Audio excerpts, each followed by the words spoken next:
Get ready for a real hour of power. This is Possibilities, hosted by Dr. Adah Kennon. For the next 60 minutes, we'll be talking to people of all ages, from all walks of life: entrepreneurs, professionals, business owners, entertainers, sports figures, and community leaders. Real people who believe, achieve, and now live their dream. Now, let's explore possibilities. Here is Dr. Adah Kennon. Hello, Las Vegas, America, and the world from the Waywalker studio at Vegas All Net Radio, the final frontier of free speech. This is Dr. Adah Kennon. What? There's only one of you? That's right!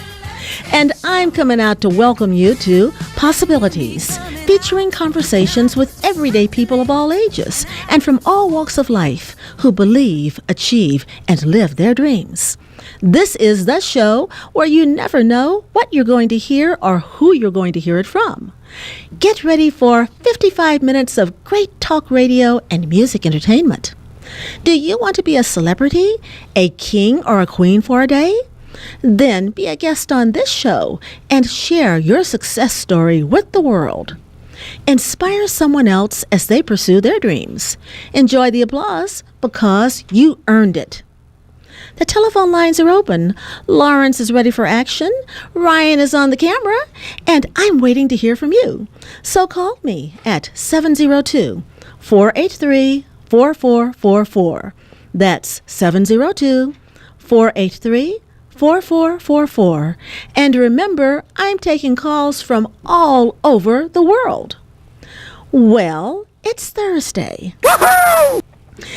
And what would the day be like without me sending a great big shout out to my great big buddy and better half, Dr. Walter B. Hammond, a.k.a. the Silver Fox? Hi, Foxy. Oh. Who's getting better and better every day and listening to the show.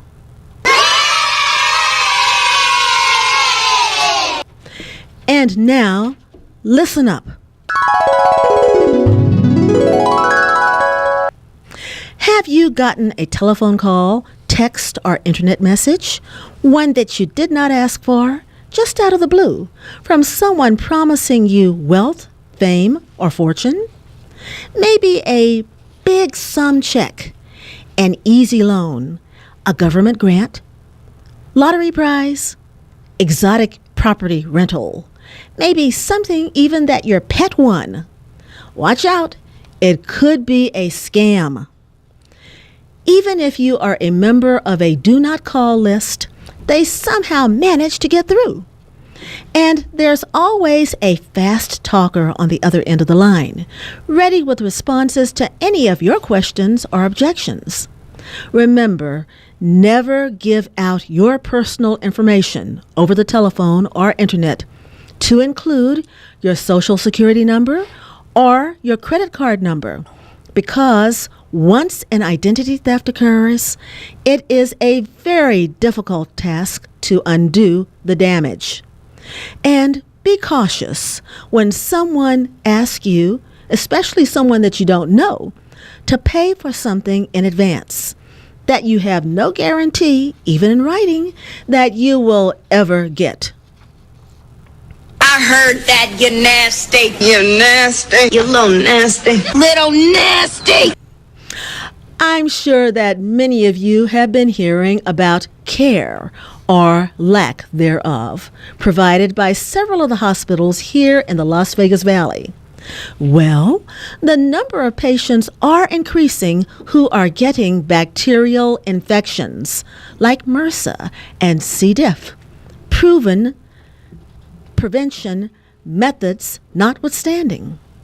And some doctors and hospital employees are failing to take even the most simple infection care control precautions. To make matters worse, hospitals are keeping patients in the dark. You can read all about it in the February 23rd edition of the Las Vegas Sun. And I encourage you to go to the Possibility Show archives and listen to my February 11th show, What's in Your Survival Kit? Information is given about how to protect yourself and your loved ones when faced with any unsanitary and infection-ridden hospital or clinic condition. On a lighter note,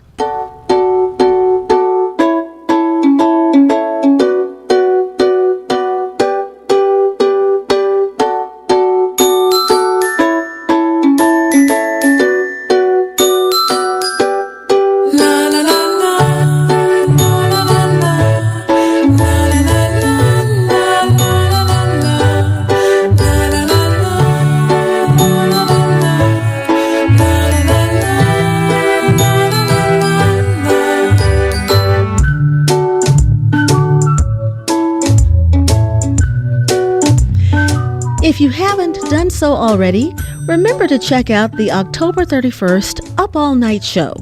It's in the archives with yours truly as the host. There's hours and hours of music that's great listening for any time of the year. What's up, Doc? It's wonderful that so many of you out there in Radioland have expressed an interest in getting more information about a topic aired on Possibilities back on January the 21st and February the 4th. So today, we are going to continue the conversation about human trafficking, and especially with children. And I am delighted to say that Senior Chaplain Barry A. Mainardi is back with us today, along with a very special guest who is going to share his story and what he is doing to champion the fight against modern-day slavery, especially as it impacts children here in the States. Now, once again, I'm sending out a special invitation to anyone out there in Radioland who either needs help or knows someone who needs help to call us today during this show. The number to call is 702-483-4444.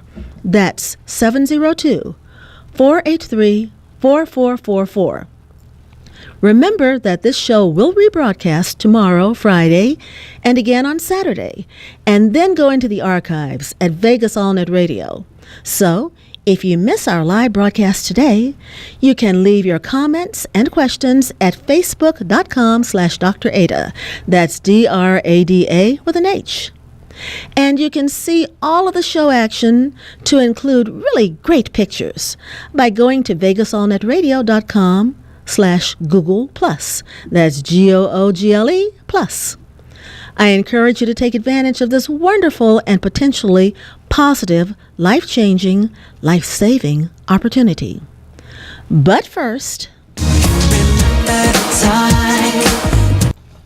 on this day in history, in 2013, scientists in Spain published a study in the New England Journal of Medicine that claimed that eating a Mediterranean diet high in olive oil, nuts, fish, and fresh fruits reduced the risk of heart disease. In 1964, Muhammad Ali TKO'd Sonny Liston in 7 for his first World Heavyweight Championship title. Looks like another love TKO. And if you were born on this day, then you are under the sign of Pisces. So,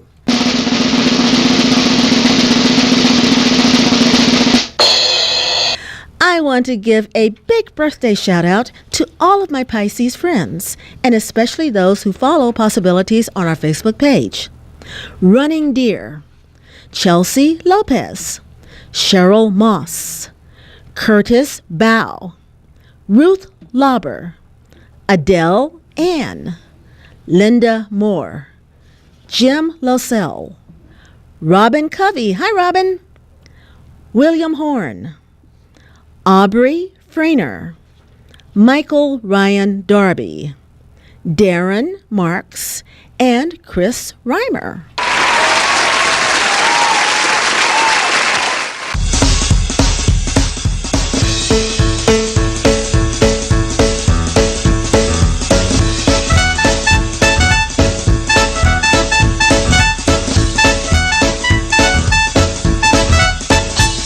Happy birthday to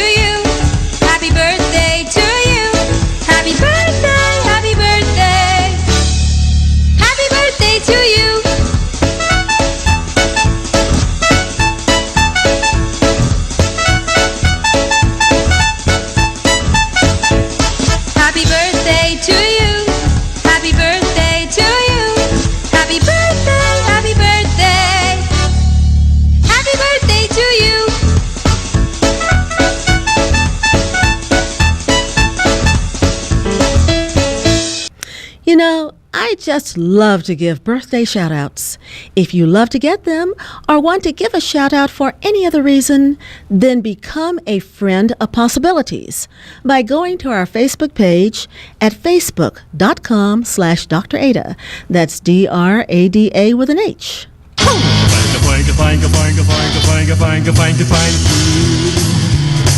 very much. Thank you. Thank you very much. Thank you. So let's take a quick break.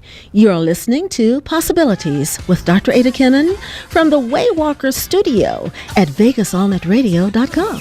Be right back. This is Possibility. Now, here again, Dr. Adah Kennon. And welcome back to Possibilities, featuring conversations with everyday people of all ages and from all walks of life who believe, achieve, and live their dreams. I don't know where I am. They've taken all that I had, smuggled in for a lucrative trade, beaten, bartered, broken in until I obey. I used to be childlike, innocent and safe. Now I'm someone else's treasure, a stranger's pleasure, smothered in shame. So come with drugs, but I'm not numb. All I feel is pain. Is this all a dream? Will I ever be the same?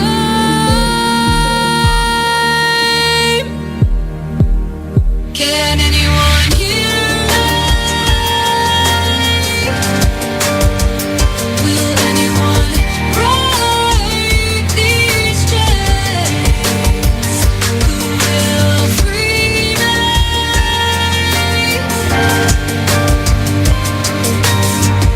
I'm just a beautiful slave.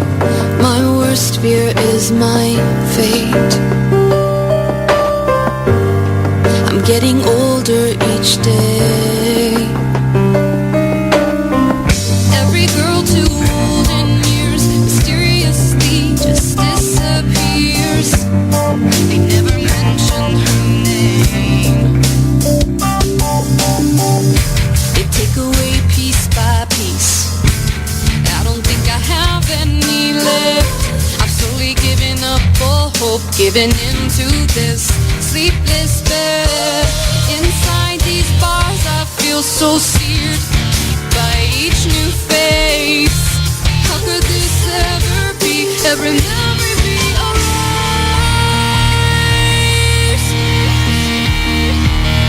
Can anyone hear me? Will anyone break these chains? Who will free me?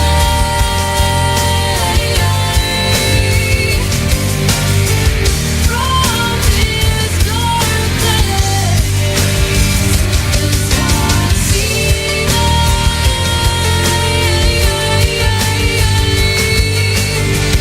What is this day? Will He help me?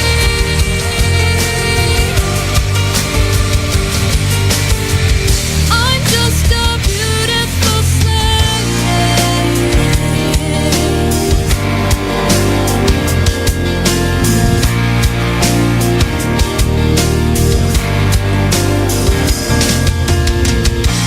He can hear you. He's seeking you. He wants to heal you. Jesus knows the real. Jesus loves the little children. All the children of the world. Red and yellow, black and white. They're precious in His sight. Jesus loves the little children. All of them.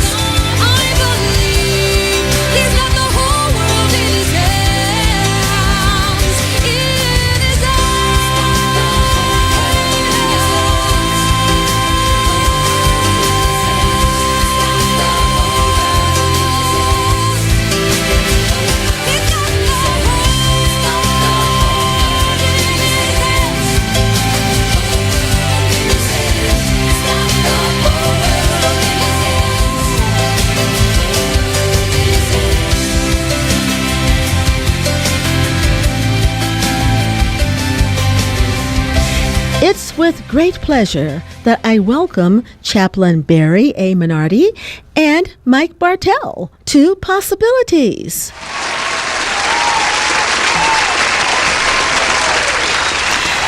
Now, Chaplain Barry, you are getting to be a regular here on Possibilities, young man. I am absolutely blessed to be able to be on your show.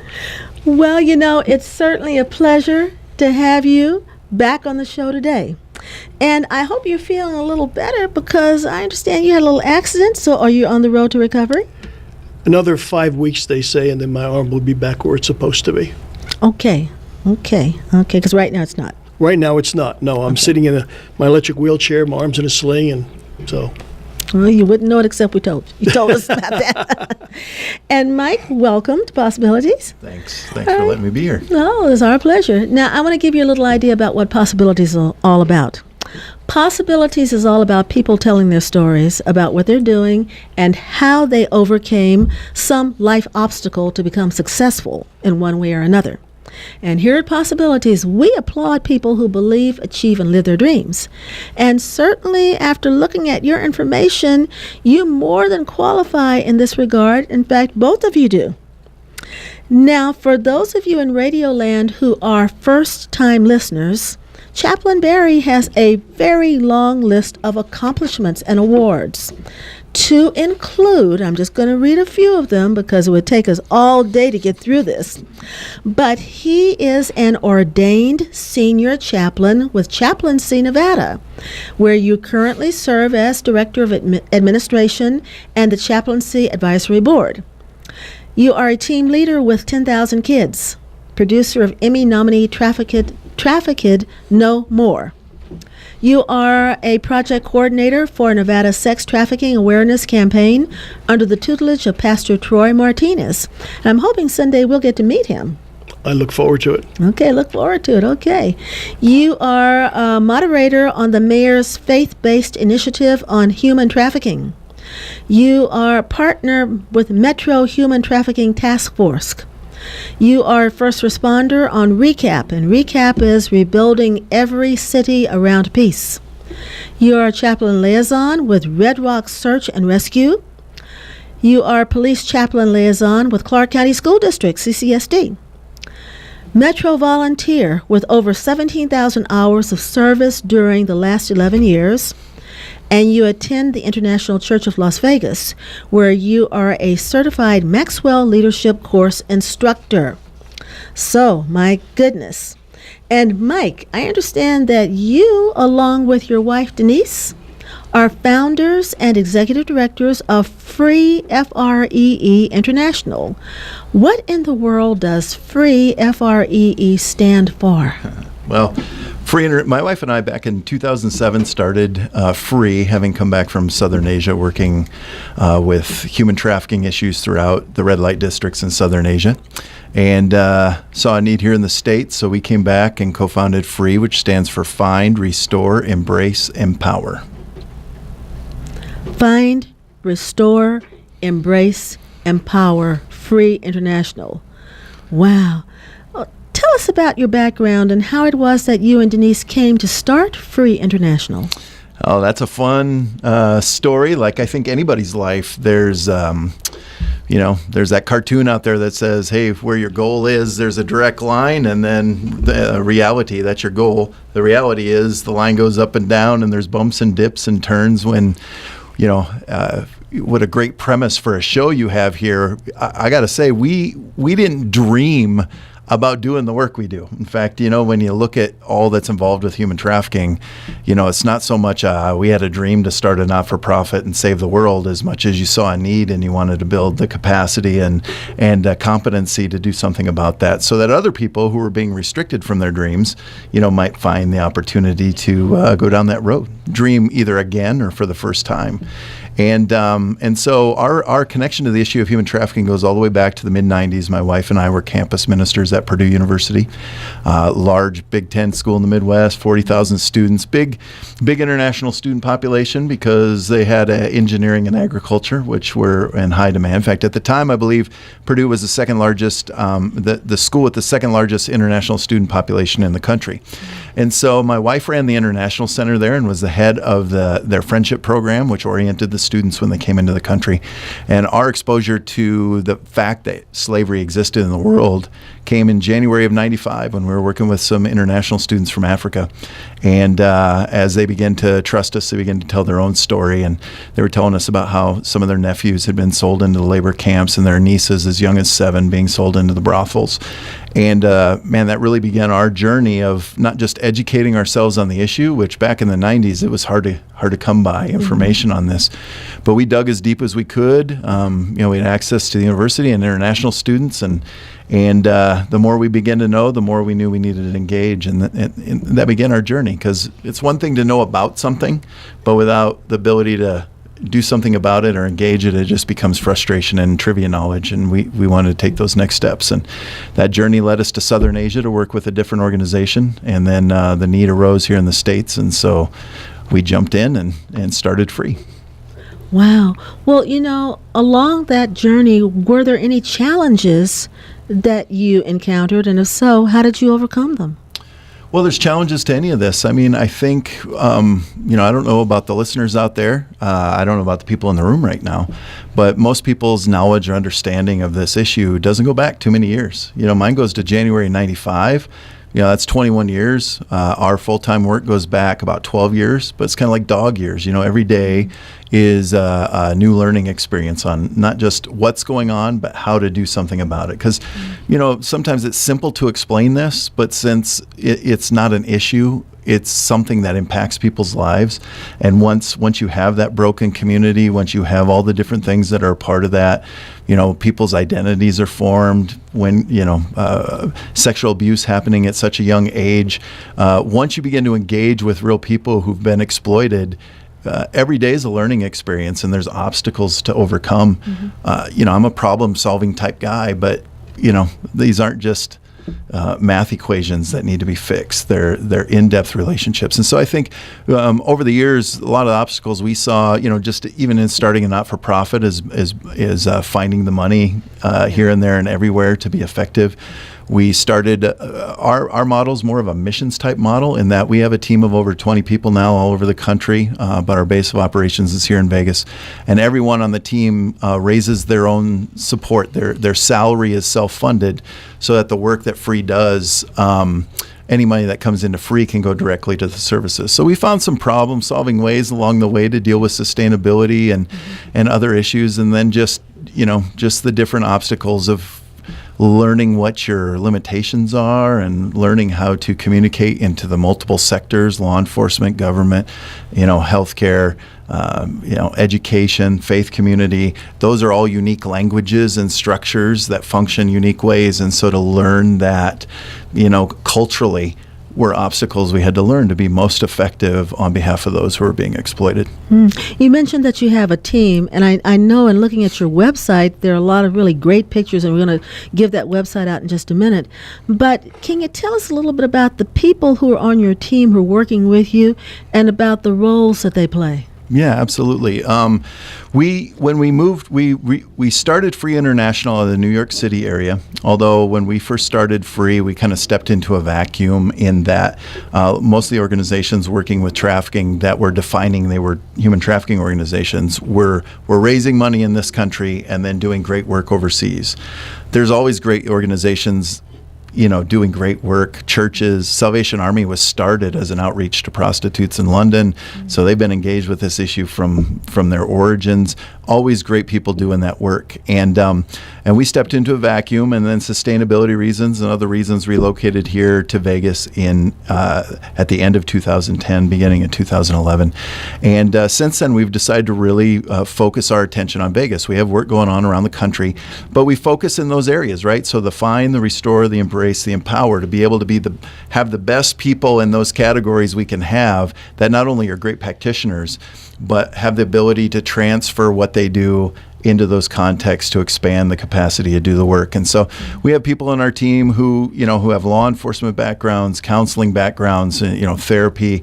We have a lawyer on our team who's developed a fellowship program with the University of Miami School of Law, and together we're also working with them to develop a national database of legal resources that we can leverage into at-risk communities to help in the different needs there. So we have a lawyer on the team doing that work. We have a school assembly program that's just incredibly good. So we have high-end youth communicators. All of us are communicators. Pastor Barry, Chaplain Barry here, communicating all the time, but it's one thing to be able to communicate in front of an audience of whatever size. It's another thing to be in a room of 1,200 middle schoolers and hold their attention for 50 minutes, right? Oh, yeah. So we wanted to be able to take that, those who communicated best in that culture, educate them, resource them, train them on the issue. We've brought some survivors into the mix as well to tell their stories, and that way it's a compelling program that holds the attention of all the middle schoolers for the full 50 minutes. And so our school assembly team are youth specialists primarily. That's what they came out of to join the F.R.E.E. team. They just use their gift now on behalf of the issue of human trafficking. And so, here locally we have a great crew of people. It's growing. Myself and my wife have been doing this for a lot of years. We have a couple that's coming that has a background in working in Central America, fluent in Spanish. He has a degree and he's a licensed therapist, so we're looking at expanding those issues. We have a great girl on the team who's a social worker handling those cases. We have another great couple, phenomenal work, John and Tina Koshel, doing work with self-defense and the head of our empowerment piece to develop entrepreneurial opportunities, so that when we do get families or girls or women out, men, that there's opportunity for them to have meaningful work that brings dignity and not shame. And they're developing that program on our behalf. So we got a broad range of expertise on our team, and that's purposeful because, again, we're very collaborative at our core. Our whole team's self-funded, so that allows us to find the best people possible to not only do the work, but build those bridges of collaboration and fill the gaps of need in an issue like this. Mm-hmm. I noticed that this is a faith-based organization. What role do faith and prayer play in what you're doing?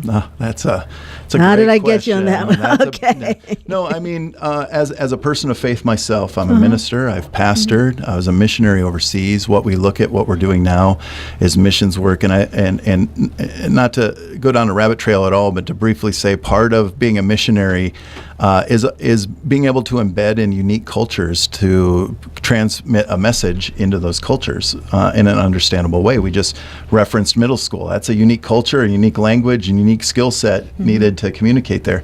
But again, there's so many different areas of need here. We already mentioned them. Legal and governmental and all these different communities. So on the faith-based side, I think there's a missions aspect to be able to speak languages, to build partnerships, to provide the services needed in that category. We recognize even pragmatically that churches are all over this country. They're everywhere. I had a meeting recently with three assistant attorneys general in Mississippi, and they were wanting to access the faith community more.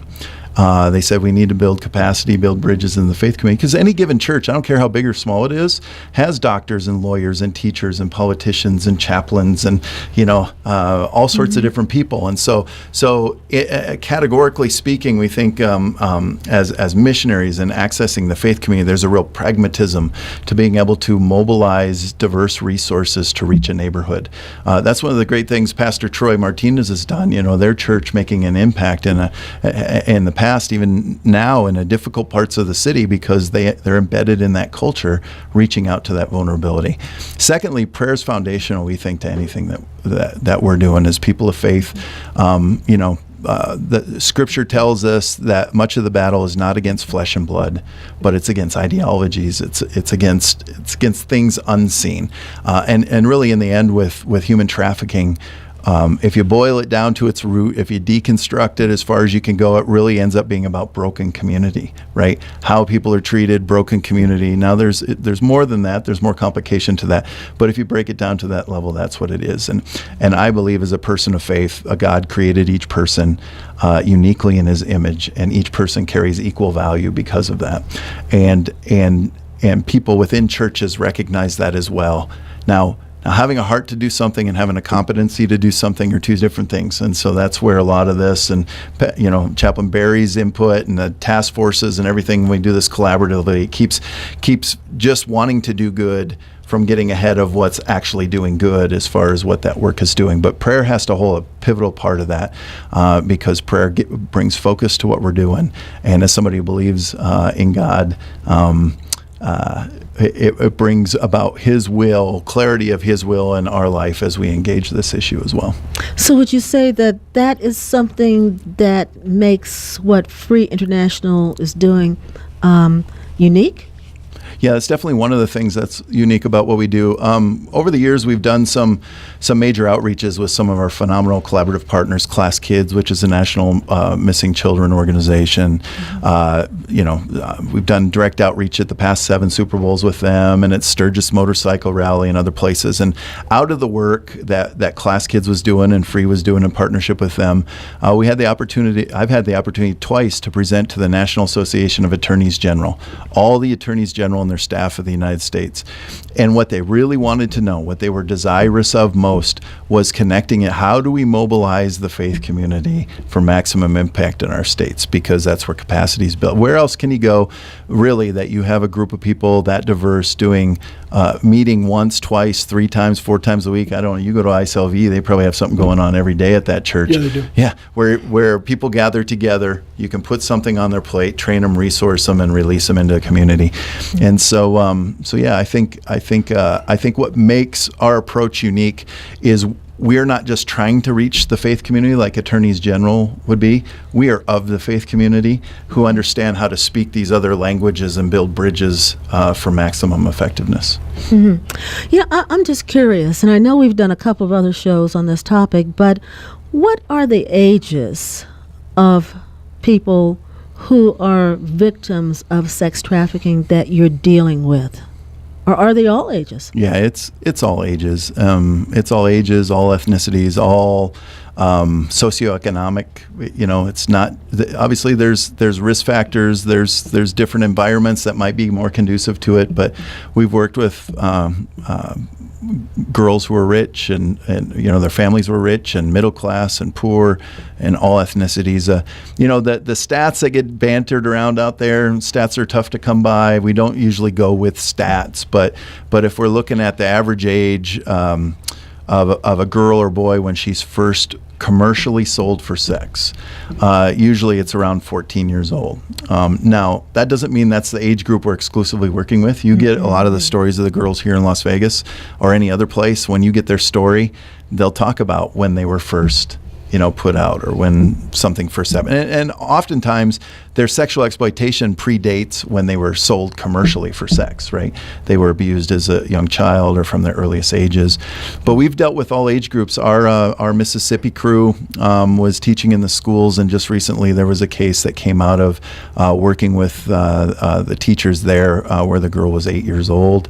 That's not uncommon, but obviously that's not, that's not the running age, but exploitation starts at an early age, and I think that's part of the identity built in, if we're talking girls, many of the girls, is when your dad, stepdad, mom's boyfriend, whatever, sexually molest you from your earliest age, your identity is built around that's where your value is. And so by the time the pimp comes along and picks up his song and dance, your identity's somewhat been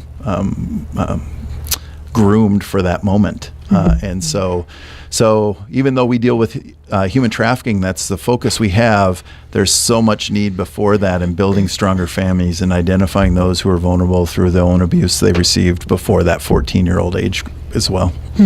Chaplain Barry, I noticed you were shaking your head like in agreement. What are your observations on that? Or I saw a movie one time where the hero, the star of the movie, was talking to this young lady, and the young lady was attracted to him and basically offered herself to him. And the guy basically turned her down and said, "You're better than that." And she looked at him and said, "But that's all girls like me can do."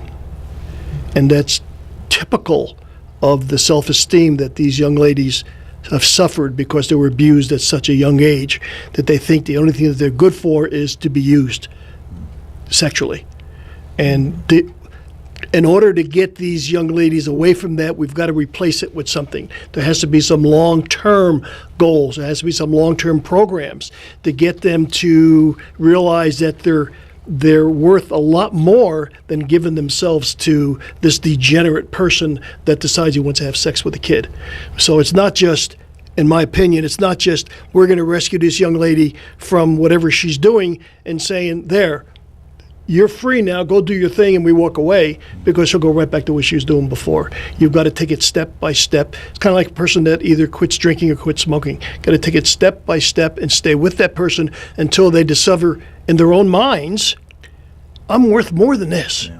I don't want to do this anymore." Now you can program that person the correct way to get them. And in the meantime, you're talking about the Lord and Savior. You're talking about the Bible. But you're not talking about it by throwing scripture at them. You're talking about it through means in which we live. And sooner or later, the question is going to come up, where do you get your strength from? Yeah.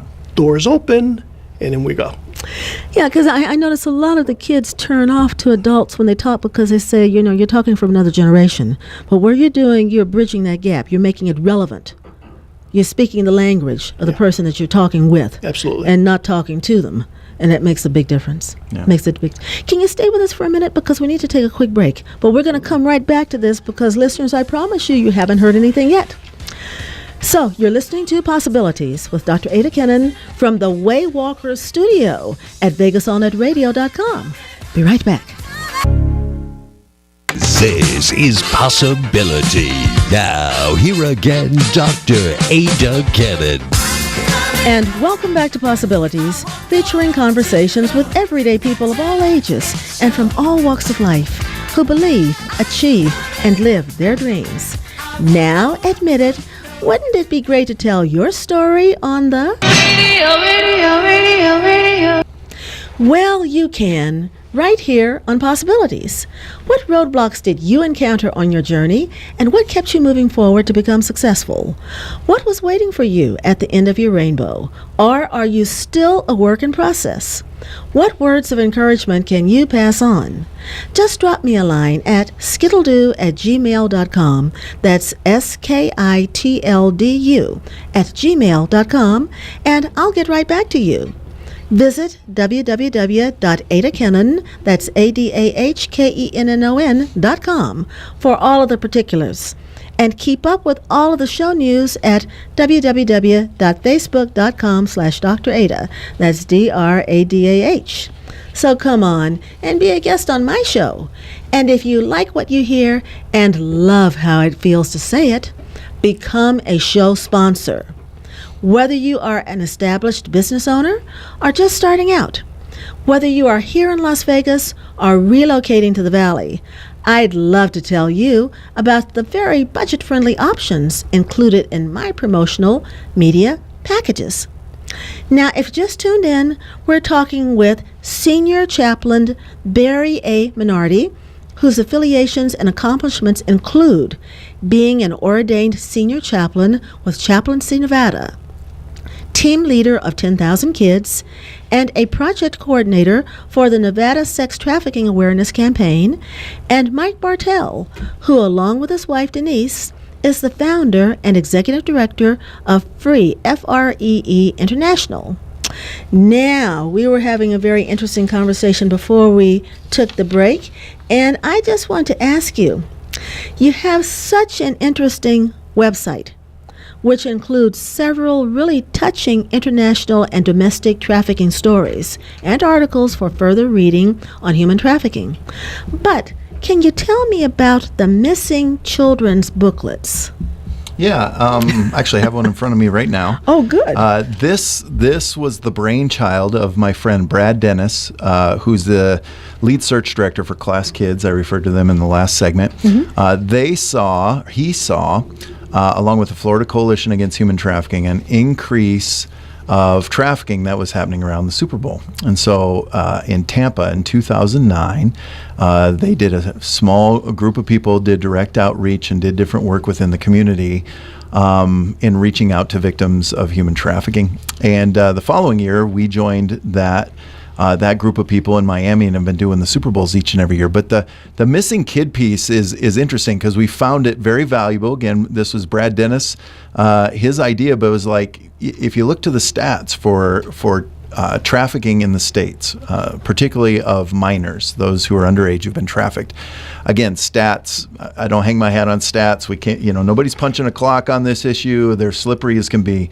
But the missing kids stats, or the number of missing kids that go missing every day in this country and are reported, are 22 to 2,300 kids each and every day in this country are reported missing. And that's of those who were reported. There's numerous kids that the families, they're gone. They were a hassle in the first place. They don't get reported. So the stats on domestic minors who are trafficked, and again, take this for what it's worth, are within one third of those who go missing will have been approached by a pimp, trafficker, somebody who would exploit within 48 hours of them going missing. That number goes up to 2/3 within 48 hours. So the numbers pan out between 100,000 and 300,000 U.S. kids a year that are either being trafficked or at high risk for being trafficked. And so the missing kid book idea comes out of that concept, right? Anytime a family has a missing kid, if they can get the community around them or whatever, they put the poster out, they try to get on the news, they do all this stuff. And human trafficking is something, right, that we have to learn what it looks like. We have to learn the environments to work. But a missing kid, and sometimes people get a little uncertain with that. It's like, I don't want to think something's trafficking if it isn't. I don't want to. Well, on a missing kid front, you put a face in somebody who's missing and vulnerable, they see that kid, they can identify right away. And so these books were created, and when each and every year we've done these, up to 5,000 into the hotels, the motels, throughout the cities we've worked in, that have all the missing kids that would either are for sure in the area or likely in the area. And then we work within the hospitality community to begin to try to find those who are being trafficked. So go to the hotels, the motels, the Dollar General stores, the 7-Elevens, whatever these frontline places would be for missing kids. Now, not everyone in the book, we don't know all their stories as far as if they're being trafficked or not, but obviously they're all vulnerable. And we can't get to their stories until we find them. But the first year we did this in Miami, Miami Vice gave us all their missing kids. Here are all the ones we've been looking for the last 8-10 months or whatever. And we mobilized, it was about 50, 75 people into the community for 3 days. And within 3 days, Miami Vice gave that outreach credit for clearing 3 precincts worth of missing kids off the books. And that's amazing, but in one sense, it's not amazing because the reason we found them is because we were looking for them, right? We knew what to look for. We knew where to find them. And in that sense, along with the partnership we had with law enforcement, we were able to, every time one was identified, we could get them off the street because we were working with law enforcement. Everything we do is in partnership that way. We're not vigilantes. We don't snatch and grab. We don't do that kind of work. But that's where the missing kid idea came out of is, if you can mobilize a community. In this last year, we did San Francisco, able to get into hundreds and hundreds of motels and places missing kids would shop. If you're a missing kid on the street, you go to the dollar store to shop because you're gonna, where are you gonna buy your food? Mm-hmm. So having more eyeballs on this, and people want to help when they see the missing kid. They know that story. They know what's going on, and so out of that brainchild of Brad Dennis, we've really worked our hardest to implement that because it's one of those things. This is a complicated issue, but doing good isn't always complicated. Right. So, for instance, real briefly, we started in New Orleans. My son, we were in Vegas here at the time. He was 10, and he saw the card slappers down on the strip, and he said, "Hey, Dad, when you go to the Super Bowl, you should put some of the girls on football cards and hand them out." And And I'm like, "Why, yes, we should." Right. And so we mobilized and handed out 65,000 missing kid cards. Around Bourbon Street, around New Orleans, of 4 of the ones we knew that were at risk and that we were specifically given by law enforcement. And literally within 2 hours of the first cards going out into people's hands, dozens of tips were coming in, all in the same areas for the girls we were looking for. And you get that in your hand, it's almost feels like sacrilege to toss that on the ground. Somebody's missing kid, a girl. And so we found it very effective. And that's another thing. It's based on the same idea of the book, but you can't hand out 65,000 books. One, you can't cost effectively do it. And two, people are already walking around looking at their phones, running into people. You don't want books in their face, trying to identify. So it's just a pragmatic way to put in people's hands. And these aren't bait and switch. We don't do this as a means to just talk about trafficking. We do it as a means to create simple but effective ways to find those who are missing and vulnerable, identify those who are being trafficked. Yeah, and I just held this up to the camera. Hopefully you got a close-up on this, but this is a wonderful, wonderful production because there are all kinds of pictures, all kinds of statistics on kids, and wow, I see that these are even organized. Now, this appears to be the California missing children. That was the one we used for the Bay Area Super Bowl. Okay, yeah. Yeah, and we categorize them by ethnicity. We used to categorize them by, alphabetical, but, when you see a girl and she's Hispanic, you don't want to try to have to find her by name through 104 other kids. We categorize them by ethnicity solely for identification purposes. And I like this also because it tells who to contact and it gives a telephone number. That's right. And Class Kids has a national hotline and usually gets an immediate response on that, and they're our main partner on that. But that's an ongoing piece to what we do. We have a program we call Converge, where we're able to, anytime you bring into a community over a short period of time large amounts of disposable income, with it comes all sorts of shenanigans. I mean, Vegas is based on that, right? Conferences come in, there's a lot of trafficking here, mostly for that purpose, or at least on the circuit for that. And so the idea behind that is if we could bring the best of our resources and collaborations, anytime there's a big increase of people coming into the community, there's an increase of infrastructure as well. Law enforcement's talking to cabs, the cabs are talking to the hotels, and everyone increases their level of communication. And so our idea from the beginning in doing the Super Bowl stuff even was to capitalize on the increased infrastructure to find effective ways to engage people in unique, easy ways to find missing kids. And so that's the idea behind that. Mike, how can people get involved with F.R.E.E. International? Well, they can get a hold of us through the website. There's so many different ways that we're active, and so we don't have a cookie cutter approach to involving people. We typically don't bring in huge amounts of individual volunteer labor because that's harder to vet, and we only have so many resources. However, here in Vegas, we are doing some great partnerships with Las Vegas Metro and 10,000 Kids, reaching into some vulnerable areas of the city with pancake feeds and breakfasts, and really building relationships with the kids and the families, because living in some tough environments, a lot of people like to know people know their situation, and it's not a one-off coming in and out, but it definitely is a building relationships. And if we can prevent a lot of this from happening in the first place, that's a huge win. Prevention is a major thing that goes untouched often. In fact, I got a quick book here I'll show you too. I'll let you show it to the camera, but I have a historian friend who gave me this book. It's called How to Prevent the Trafficking Girls. And he gave that book to me. The original publication of that book is in 1899. Whoa, be careful with how I handle this. Yeah, well, that's why I put the outside binder on that. Yeah, I should have had some white gloves on But here. that was based on a symposium that was done by mission workers and social workers on how to prevent trafficking of our girls, because less than 40 years after the Emancipation Proclamation, there was already a big problem with trafficking. And they said, hey, we do rescues, we do outreach, we do all this stuff, but unless we get into our schools, unless we can build stronger communities, we are not going to be able to get ahead of this issue. And 100 years from now, we're going to have a bigger problem we do now. And here we sit with a bigger problem than they had back then. And so prevention needs to be a major emphasis on any outreach. So do you take donations, contributions? Or? Absolutely. It's how we do what we do. But when we take contributions, again, none of it goes to salaries of anyone on our team. It all goes directly to a lot of the stuff we're talking about right now. Fantastic. And could you please give your contact information? Our website is freeinternational.org. If you're going to email us, you can email us at IamFree, IAMFREE at freeinternational.org.